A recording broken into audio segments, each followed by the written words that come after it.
ఎక్కడ లేని దరిద్రాలు మొత్తం మన ఇండియాలోనే వినాల్సి వస్తుంది. నేనైతే లాస్ట్కి నువ్వు హిందువా అని అడిగి చంపే కాడు కూడా వచ్చినాం మనం.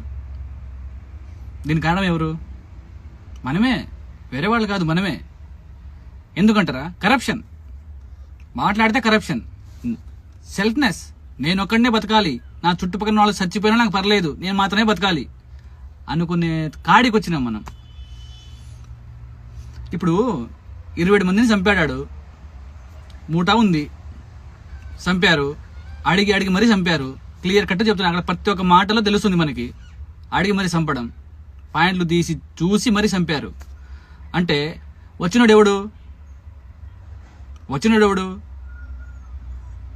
క్లియర్ కట్గా చెప్తున్నాడు. ఇంకోటి మ్యాటర్ ఏంటంటే క్లియర్ కట్ చెప్తుండు, వెళ్ళి మోదీని చెప్పమని. అర్థమవుతుందా?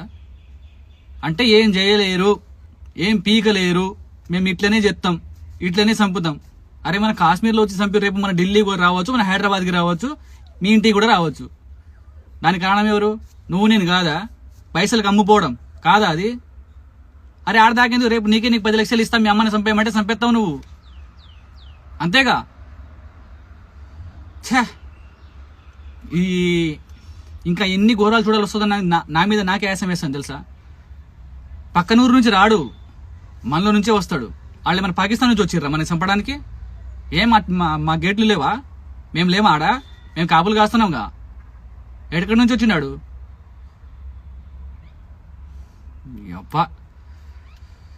ఫస్ట్ అయితే ఎవరినైతే ఈ దీన్ని సపోర్ట్ చేస్తుర్రో ఆ నా కొడుకుల్ని అడ్డంగా నరికేయాలి. మన ఇండియాలో ఉంటూ మన ఇండియా ఫుడ్ తింటూ దొంగ నా కొడుకులు మనల్ని చంపుకుంటారు ఏంటో నాకు అర్థం కాదు. చెత్త నా కొడుకులు ఎక్కడ తయారయ్యారా మీరు అసలు? ఇప్పుడు ఆ కాశ్మీర్ పరిస్థితి ఏంటి తెలుసా? టూరిస్ట్ వెళ్ళకపోతే తినడానికి తిండిలు ఉండదు వాళ్ళకి. ఆ పరిస్థితిలో ఉంటారు వాళ్ళు. ఎలా చేయాలనిపించిందో మీకు అర్థం కాదు. వేరే వాడు రాడు కదా, మీ వాడే కదా వచ్చింది. నువ్వు సపోర్ట్ చేసిన వాడే కదా వచ్చింది ఆడికి. నువ్వు రమ్మంటేనే కదా వాడు వచ్చింది. ప్లాన్, పగ్గడ్బందీ ప్లాన్ అది. పేల్గాం నుంచి హాస్పిటల్ దగ్గర 50 కిలోమీటర్ దూరంలో ఉంది హాస్పిటల్. ఇక్కడ మనం ప్లాన్ చేస్తే, ఇక్కడ మనం చంపితే మనకు అడిగేవాడు ఉండడు, మనకు దిక్కు లేదు, అంత దూరంలో ఉంది అని చెప్పేసి పగడబంది ప్లాన్తో చేసిన కుట్ర అది.